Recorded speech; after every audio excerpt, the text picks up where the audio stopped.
কিয়ামতের দিন সর্বপ্রথম হিসেব নেওয়া হবে নামাজের, সালাতের। সালাত চিনেন তো? কুরবানির গোশত খাওয়ার মাঝখানে যেটা খায় ওটা, হ্যাঁ, এটারে বাংলায় আমরা নামাজ বলি। কি বলি? নামাজ। বিশ্বনবী ইন্তেকাল করবেন, রুহু বের হয়ে যাচ্ছে, 2-3টা শব্দ বললেন, এর মধ্যে একটা ছিল সালাত। আর সালাত, উম্মতেরা নামাজ, নামাজ, নামাজ ছেড়ে দিও না। আমা মালাকাত আইমানুহুম। মানুষ ইন্তেকালের আগে শ্বাস বের হয়ে যাচ্ছে, রুহু চলে যাচ্ছে, ওই মুহূর্তে কি জরুরি কথা বলে নাকি ফালতু কথা বলে? সবচেয়ে জরুরি কথাটাই তখন সে বলে যায়, ঠিক কিনা? কথা বলেন। বিষ্ণু বলেছিলেন নামাজ। ওমরে ফারুক, ওনার কাছে আবু লুলু আল মাজুসি, এক অগ্নি উপাসক, এসে বিচার দিল, ইয়া ওমর আল ফারুক, আমার মনিবের নাম হচ্ছে মুগীরা ইবনে শুবা, সে প্রতিদিন 4 দিরহাম করে আমার কাছে চার্জ করে। এত টাকা চার্জ করে কেন? উনি জিজ্ঞেস করলেন, তুমি কি কাম পারো? আমি খঞ্জর বানাইতে পারি। খঞ্জর চিনেন? ছোট্ট ছুরি, আরবরা পকেটে রাখে। ওমানের সুলতান কাবুসের ছবি দেখবেন, এখানে একটা খঞ্জর আছে। আমি খঞ্জর বানাইতে পারি। খঞ্জর বানাতে পারো? মদিনায় তো কেউ বানাতে পারে না, তুমি খঞ্জর বানাইতে পারো? তুমি তো অনেক টাকার মানুষ মিয়া, তোমার মনিব তো অল্প টাকায় চার্জ করছে, এটা দিতেই হবে। আবু লুলু কয়, ওমর তুমি সবার জন্য এত নরম, আমার জন্য গরম, তোমারে আমি বুঝাবো। সে বাড়িতে যে একটা খঞ্জর বানালো, মাকবাদাতুহু ফি ওয়াসাতিহি, যে খঞ্জরের হ্যান্ডেল হচ্ছে মাঝখানে, 2 দিকে ধারালো ছুরি, এটার ধার দেয়। আর কয়, ওমর তোরে আমি বুঝাবো। প্রতিদিন ধার দেয়।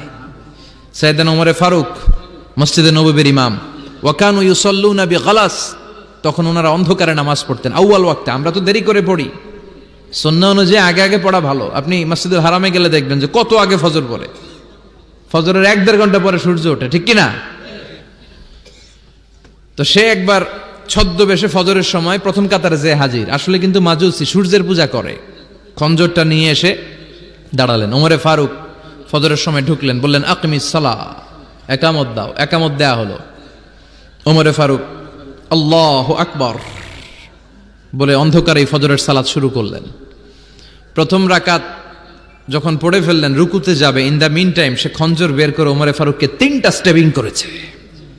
একটা নাভিতে মারার সাথে সাথে নাভিটা কেটে গেল, আর একটা এই পাশে পাজরে, আর একটা পেটের মাঝখানে, পেটও কেটে গেল। ওমরে ফারুক বললেন, কাতালানি আল কালব, এক কুকুর আমারে মেরে ফেলেছে। ওমরে ফারুককে পিছনে নিয়ে যাওয়া হলো। আব্দুর রহমান ইবনে আউফকে টেনে ইমামতির জায়গায় নেওয়া হলো। আর সে কাতারের মাঝখান দিয়ে খঞ্জর ঘুরাতে ঘুরাতে আগাতে লাগলো।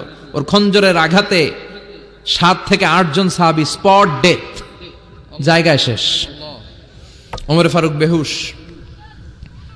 ওমরে ফারুক, ওনার মুখে দুধ দেয়, দুধ ওই নাভি দিয়ে বের হয়ে যায়। নাভিজ দেয়, নাভিজ পেট দিয়ে বের হয়ে যায়। রাষ্ট্রীয় চিকিৎসকরা বুঝতে পারলো উনি আর বাঁচবে না, বেহুশ। সবাই দাঁড়িয়ে আছে। কি হয় আমাদের আমিরুল মুমিনিনের? 10টি বছর তিনি অর্ধ পৃথিবীর শাসন করেছেন, উনার ভয়ে বাঘে মহিষে এক ঘাটে পানি খেত। হুশ ফেরার পরে ওমরে ফারুক বলেন, আমারে মারছে কে? আমার কি অবস্থা, বাঁচবো কিনা? আমার ছেলে আব্দুল্লাহ কোথায়? আব্দুর রহমান কোথায়? আমার বিবিরা কোথায়? কত সম্পদ আমার আছে, কোথায় গেলে ভালো চিকিৎসা পাওয়া যাবে? কিচ্ছু সে বলে না। হুশ ফিরার পরে ওমরে ফারুকের প্রথম প্রশ্নটা ছিল, আসল্লান্নাস, আসল্লান্নাস, আমার দায়িত্বে, আমার নেতৃত্বে যে ফজরের একটা নামাজ শুরু হয়েছিল, এটা কি ঠিক মতো শেষ হয়েছিল? আসল্লান্নাস, মানুষের নামাজটা পড়ছিল, 1 রাকাতের দায়িত্ব পালন করতে পেরেছে, এরপর হুশ নাই। বাকি 1 রাকাতের কি হয়েছে? মুসল্লিদের কি হয়েছে? সালাতটা ওয়াক্ত মতো হয়েছে কিনা? আসল্লান্নাস, এটা ছিল ওমরে ফারুকের প্রশ্ন। সুবহানাল্লাহ কইবেন না? তাহলে এই সালাতের গুরুত্ব আছে না নাই? সর্বপ্রথম এই সালাতের ব্যাপারে in the day of judgement আমাদেরকে প্রশ্ন করবে কে? সালাত কায়েম করো, সালাত কায়েম করো, হবে সম্মানী তুমি, হবে জান্নাতি তুমি, হবে সম্মানী তুমি, হবে জান্নাতি তুমি, দিবে কাল হাসরে শীতল ছায়া আরশে আজিম, রাব্বিয়াল আলা, রাব্বিয়াল আযীম, রাব্বিয়াল আলা, রাব্বিয়াল আযীম। সুবহানাল্লাহ পড়েন। এজন্য নামাজ, নামাজ, এই নামাজ যাতে মিস হয়ে না যায়। সব মিস হতে পারে, নামাজ মিস হতে পারে না। আল্লাহ তুমি বুঝার তৌফিক দান করো। পাপ নাই, গুনাহ করি নাই, এরকম কেউ আছি? কথা বলেন। কত পাপ করছি কোনো হিসাব আছে? পৃথিবীর কেউ না জানলেও জানে কে? পৃথিবী না জানুক আমি তো জানি, আমি কি পাপ করেছি হায়। আমার পাপের করলে বিচার, বাঁচার আমার নাই উপায়। দয়াময় প্রভু মাফ করো আমায়, মাফ করো আমায়। পড়েন আমিন। আমাদের পাপগুলো ক্ষমা করে কে? চিল্লায় বলেন কে? আল্লাহ ডেকে বলে, গোলাম আমি হলাম গাফিরুয যামব কাবিলুত তাওব। আমার কাজ হলো ক্ষমা করা, আমার কাজ হলো তওবা কবুল করা। শয়তানের কাজ হলো ওয়াসওয়াসা দেওয়া, আমাদেরকে ভুল পথে নিয়ে যাওয়া। আর আমাদের কাজ হলো ভুল করে ফেলা, আল্লাহর কাজ হলো ভুলগুলো মাফ করে দেয়া। আল্লাহ ডেকে বলে, গোলাম তোরা যদি ভুল না করতি, তোরা যদি পাপ না করতি, তোরা যদি অন্যায় না করতি, তোদেরকে ধ্বংস করে দিয়ে এমন একটা জাতি আমি এই দুনিয়ার বুকে তৈরি করতাম যারা সকালবেলা ভুল করে দুপুরে মাফ চাইতো, দুপুরে ভুল করে রাত্রে মাফ চাইতো, আজকে ভুল করে আগামীকাল মাফ চাইতো। আর আমি আল্লাহ গুনাহগুলো তাদের সব ক্ষমা করে দিতাম। ক্ষমা করে দিতে আল্লাহর বড্ড ভালো লাগে। বান্দা আল্লাহর কাছে বারবার চাক, চোখের পানি ছাড়ুক, এটা আল্লাহ পছন্দ করে। চোখের পানির যে কত পাওয়ার আপনি কল্পনাই করতে পারবেন না। অনুশোচনার চোখের পানি চোখ বেয়ে নাকের ডগা পেয়ে জমিনে পড়ার আগেই আল্লাহ এই বান্দারে মাফ করে দেয়। বিশ্বনবী ডেকে বলে, ও আমার উম্মতেরা শোনো, আল্লাহর কাছে দুনিয়ার মানুষদের দুই ফোঁটা পানি সবচেয়ে প্রিয়। এক হলো জিহাদের ময়দানে রক্তের ফোঁটা, দুই হলো অনুতপ্ত বান্দার চোখের পানির ফোঁটা। কত ভুল আপনি করেছেন, কত অন্যায় আপনি করেছেন, কত পাপ আপনার হয়েছে, কত মিথ্যা আপনি বলেছেন, কয় ওয়াক্ত নামাজ ছেড়েছেন, কয় লাখ টাকা ঘুষ খেয়েছেন, কত যৌতুক আপনি খেয়েছেন, কত মিথ্যা আপনি বলেছেন। আপনার পাপ যত বড় হোক, যত বিশাল হোক, যত বেশি হোক, আল্লাহর দয়ার পরিসীমা তার চাইতেও বড়।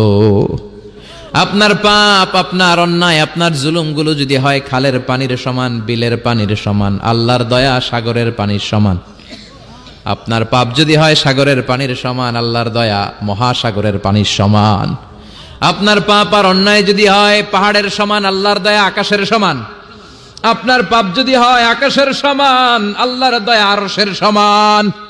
এজন্য আল্লাহ বললেন, ইয়া আইয়ুহাল্লাযীনা আমানু তুবু ইলাল্লাহি তাওবাতান নাসুহা। ও আমার গোলাম, তুই তোর নিজেরে যত বেশি ভালোবাসিস তার চেয়েও আমি তোরে বেশি ভালোবাসি। তোর বাবা মা তোরে যত বেশি ভালোবাসে তার চেয়েও আমাদেরকে বেশি ভালোবাসে কে? আল্লাহ বললেন, ভালোবাসারে তৈরি করার পরে আমি 100 টুকরা করলাম। চিল্লায় বলেন কয় টুকরা? 99 টুকরা ভালোবাসা আমি আল্লাহ নিজের মধ্যে রেখে দিলাম। 1 টুকরা ভালোবাসা গোটা বিশ্বের সবার মধ্যে আমি ভাগ করে দিলাম।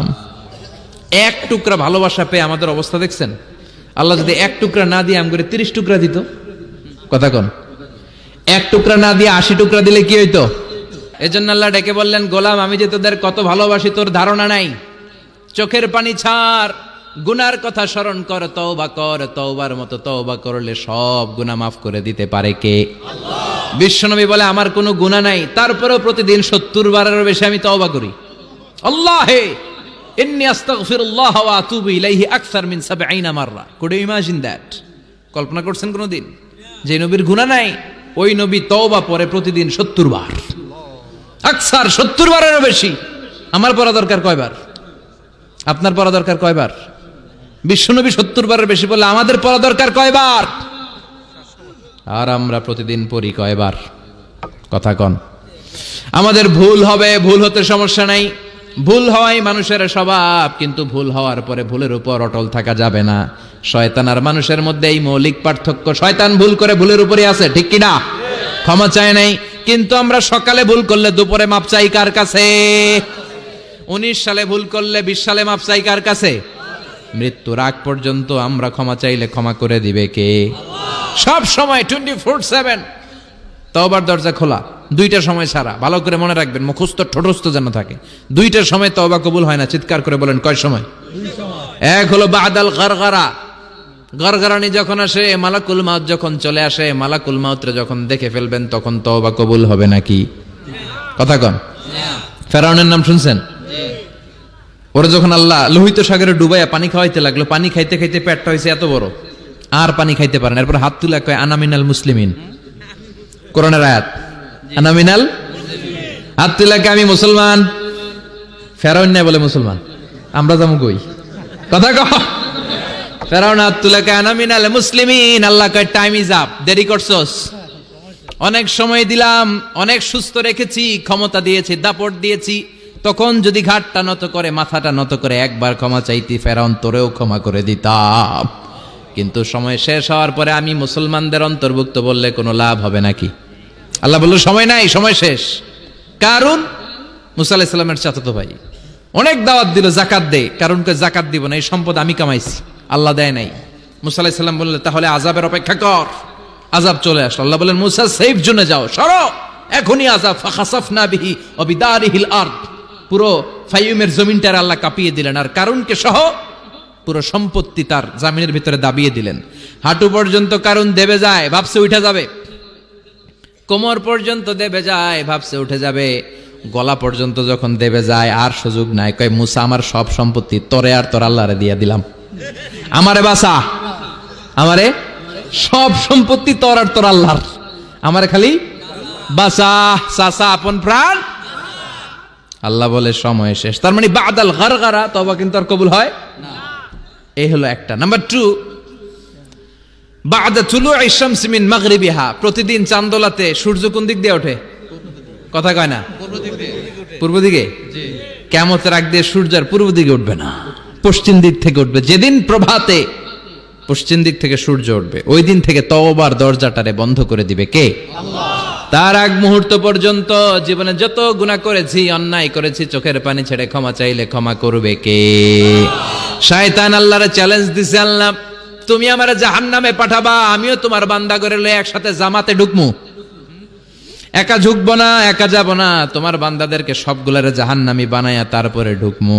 তোমারে চ্যালেঞ্জ দিলাম, একটারও জান্নাতে ঢুকাইতে পারবা? আল্লাহকে তুই আমার চ্যালেঞ্জ দিলি, আমি তো সব রাজার বড় রাজা, মহারাজা, আমার চ্যালেঞ্জ দেশ, এত সাহস পাইলি কই? তুই আজীবন ওয়াসওয়াসা দিয়ে পাপ কাজ করাবি, একদিন তাফসীর মাহফিলে এসে আমার বান্দা ক্ষমা চাবে, আমি মাফ করে দেবো, তুই কি করবি? আজীবন অন্যায় করবে, আজীবন পাপ করবে, জুলুম করবে, একদিন চোখের পানি ছেড়ে আমার কাছে কান্নার মতো কান্না করলে আমি সব গুনাহ মাফ করে দেব। এজন্য আল্লাহ বললেন ইয়া আইয়ুহাল্লাযীনা আমানু তুবু ইলাল্লাহি তাওবাতান নাসুহা, ভুল করেছো তওবা করো, মাফ করবে কে? সাইয়েদনা আদম আলাইহিস সালাম ভুল করলেন, দুনিয়ায় এসে শত শত বছর কাঁদলেন, কিন্তু ক্ষমা হয় না। আল্লাহরে বললেন আল্লাহ কি করলে ক্ষমা পাবো বলো? ফাতালাক্কা আদামু মির রাব্বিহি কালিমাতিন ফাতাবা আলাইহি, আল্লাহ বললেন ও আদম তোমারে কিছু কালেমা শিখাইয়া দেই, এই কালেমাগুলো দিয়ে আমার কাছে দোয়া করো, ক্ষমা করে দেব। আল্লাহ শিখাইয়া দিলেন ও আদম দুই হাত তুলে চোখের পানি ছেড়ে আমার কাছে পড়ো, রব্বানা, পড়েন রব্বানা যালামনা আনফুসানা ওয়া ইল্লাম তাগফির লানা ওয়া তারহামনা লানাকুনান্না মিনাল খাসিরিন। এটা শিখাই দিয়েছিল আল্লাহ। আল্লাহ আমি জুলুম করেছি, অন্যায় করেছি,